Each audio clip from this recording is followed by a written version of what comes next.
Y'all can see I got a whole bunch of rain on the field over the last 24 hours. Well, it wasn't a lot of rain, but it was maybe between an inch or two. I'm not exactly sure. I didn't have any buckets sitting outside, so I didn't collect any water. Well, it was probably about an inch or two of rain, and we're supposed to get rain again tomorrow, and then it's supposed to potentially rain again either on Thursday or Friday. And so, like, if you look at my field right now, this is what I mean by if the soil, like, I don't need to get a whole lot of like, if I anticipate that there's going to be moisture on my field for a long period of time, even though I may get the same amount of water, like if I get 2 inches of water, like if it rains one time and I get 2 inches of water, the field will actually retain moisture differently than if I got 1 inch of water on one day and then another inch of water on the next day. Because if I get an inch of rain on Monday, let's say, and I get an inch of rain on Wednesday, the field will absorb more water. The field, well, depending on how dry the soil is, and there's a lot of factors to it, but the field will rehydrate differently than if it just got 2 inches of water on Monday. And so, like, when I look at my field right now, I made a very good call on adding that potassium fertilizer to my field. And if y'all look at my look at my cattle, these cattle are being fed grass. About 95% of their diet is probably grass, and look at how fat they are. These animals are wet right now, so they are. You can see their body development very, very well because their fur has been matted down from the water, and you can see zero signs of bones on them. They are obviously plump. They don't have any bones showing. They don't have any ribs showing. I mean, just look at her. Look at them, right? Even the small ones look fat. Even the small ones look plump. And I mean, look at the big ones. You know, look at the big ones. They don't have any bones showing at all. They're visibly plump. They're visibly fat. So these animals here, you know, I got 4 animals here. This one right here, this one right here, this one right here, and that one right there. I'll probably be taking them to the market together. And when I take them to the market, I'll probably make somewhere around $6,000, $5,500, $6,000. And yep, that's about probably what I'll make. And so, but I made a very good call on adding the potassium fertilizer to my field. So when it comes to fertilizer, okay, here is one way to conceptualize what I'm talking about when I'm talking about fertilizer. So when I say in my head, I have a rough idea of what direction I'm looking to head towards right? I'm not like this animal's been having diarrhea for quite some time now, but hopefully this rain cleans that off of her, and then I'll have to keep an eye on her because she's got diarrhea all over her, and she's the only one that's really doing that. But here's a way to conceptualize the fertilizer that when I apply fertilizer, here is the way to conceptualize what I'm talking about. So when I say, you know, like when I look at my field and I say, okay, I'm growing a winter wheat. The cultivar of winter wheat that I'm growing right now is the Forage Max winter wheat, right? So that's the exact cultivar of grass that I'm growing. I'm growing a hybrid winter wheat called Forage Max. And so when I look at my grass, I anticipate that this grass is going to need a rough idea of what I'm looking to do is to provide the plant something like an 11-1, 11-2 nitrogen, phosphorus, 7 potassium, 11-1-7, 11-2-7 or so nitrogen, phosphorus, potassium ratio. And so when I look at my field and I say, okay, so soil is naturally just negatively charged, right? Soil naturally contains a negative charge. And the soil is a collection of many small pieces. And so, like, if I were to stick my hand into the soil, it's not just one giant piece, right? It's many pieces of soil that have been essentially bonded together through many interactions, right? There may be bacteria, water, whatever, fungi, minerals, chemical bonds, whatever, right? The soil is many different pieces. It's trillions of different pieces, right? And so it's all these little pieces that have been clumped together for whatever reason, right?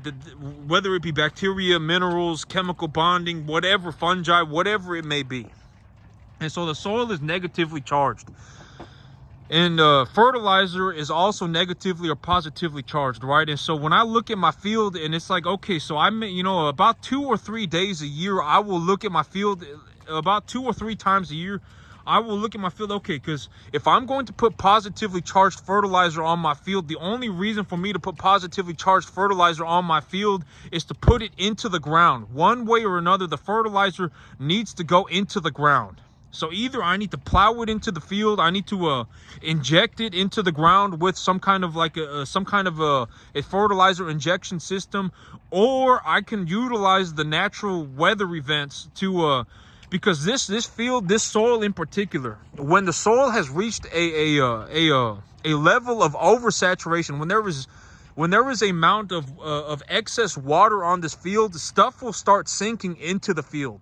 Physical particles will genuinely start sinking into the field, and y'all will be able to see what I'm talking about when here in a couple of days the corn stalks, a lot of this corn stalk material is going to be gone, because when this soil in particular has reached a certain level of saturation, when there is enough water on the field for enough of a period of time, physical particles will begin to physically move through the soil into the ground.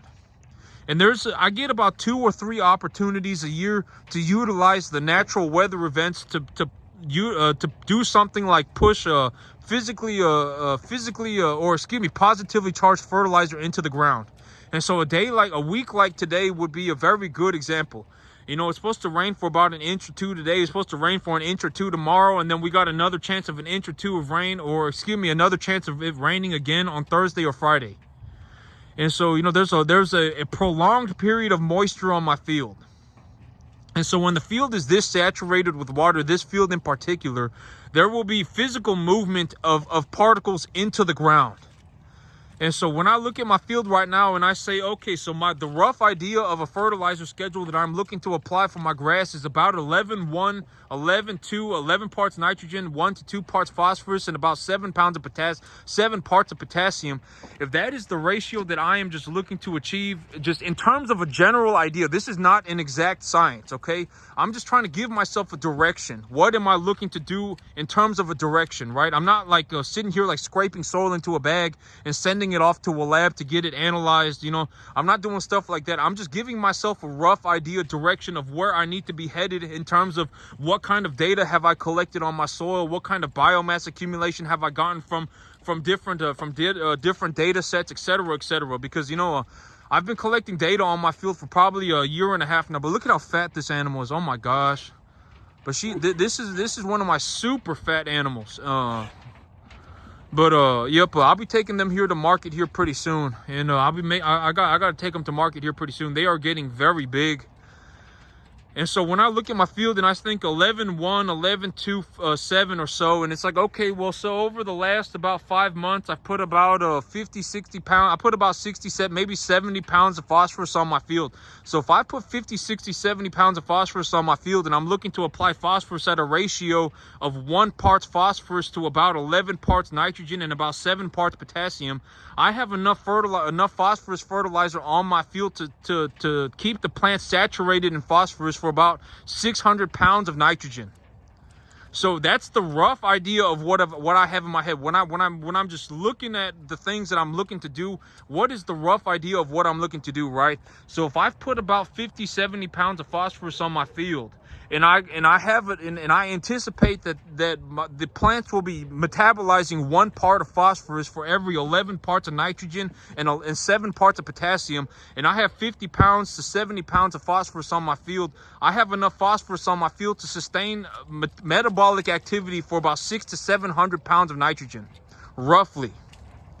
And that is if the field is at zero parts. If the field was sterile, there was no nitrogen in it, no phosphorus in it, no potassium in it, and the only phosphorus and potassium and nitrogen in the field was the nitrogen, phosphorus, and potassium that I am putting in the soil.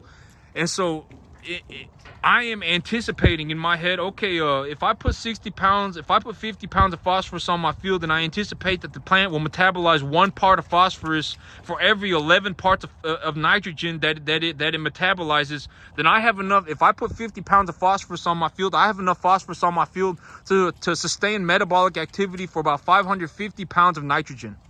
And so far, I've put about 150, 200 pounds of nitrogen on my field, right?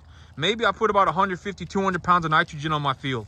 And so there is plenty of nitrogen, or excuse me, plenty of phosphorus on my field as of right now. And so even though I have an opportunity to you know, utilize the natural weather events to push a positively charged fertilizer into my soil, I may have enough moisture and it may be happening right now. You know, I may have an opportunity here to utilize the natural weather events to push positively charged fertilizer into the soil. Even though I have the opportunity to do it, I'm not doing it, because I have from just the rough idea in my head, I should have enough phosphorus on my field to sustain about 500 pounds of nitrogen. On the low end, 250 pounds.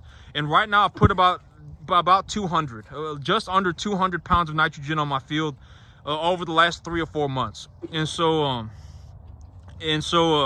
But the thing about potassium is that for every 11 parts of nitrogen that a plant metabolizes, I would also anticipate that the plant is going to metabolize about 7 parts of potassium. And you know, in the past I've said plants do not absorb minerals individually. They do not just absorb minerals individually.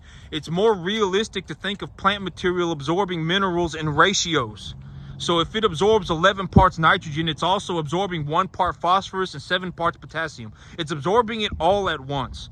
And so, you know, when I look at my field right now, that's about what I'm anticipating. That's the general idea of what I have going on in my head, of what I'm looking to accomplish over this next week with the weather pattern that is happening right now. And so that's just a rough idea.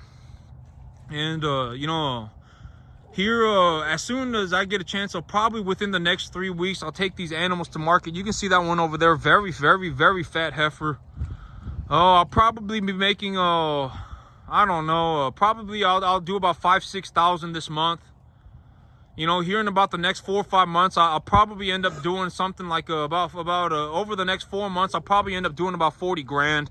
I mean, look at her too. She's very, very fat. I mean, very fat. These 2 animals right here, very fat. I mean, they're ready to go. And this animal right here is large too. And so when I take them to market, I'm gonna make some good money on these animals.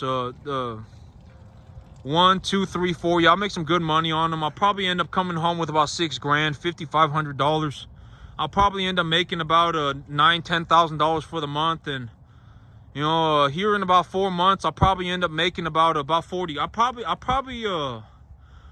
end up doing about you know, my farm, you know, maybe I do about 10,000-12,000 a month, and maybe I keep about half of that. About half of that is about what I keep. And so, yep, my animals are doing very good. They're being fed about 95% grass, and the grass that I am growing is being grown with this idea. You know, plants metabolize minerals in ratios. They do not metabolize them one at a time.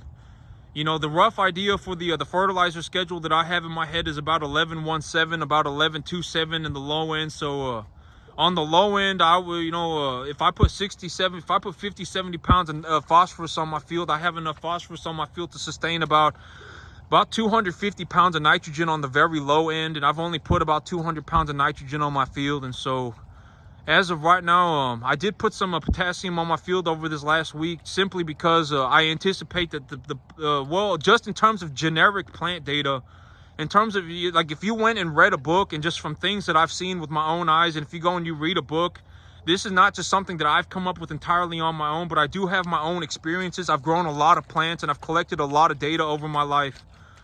You know, I'm probably going to need about 7 parts of potassium for every 11 parts of nitrogen that I put on my field. And it's very important to diagnose fertilizer properly. I'm not saying that someone should go out and use a specific fertilizer right now, because I don't know what's going on. Every field is different. Someone's field may have a pH of 6.5. Someone's field may have a pH of 7. My field here has a pH of 7.4. I mean, every field is different, right? My field has a pH of about 7.5. Even though it has a pH of 7.5, I do have potassium issues.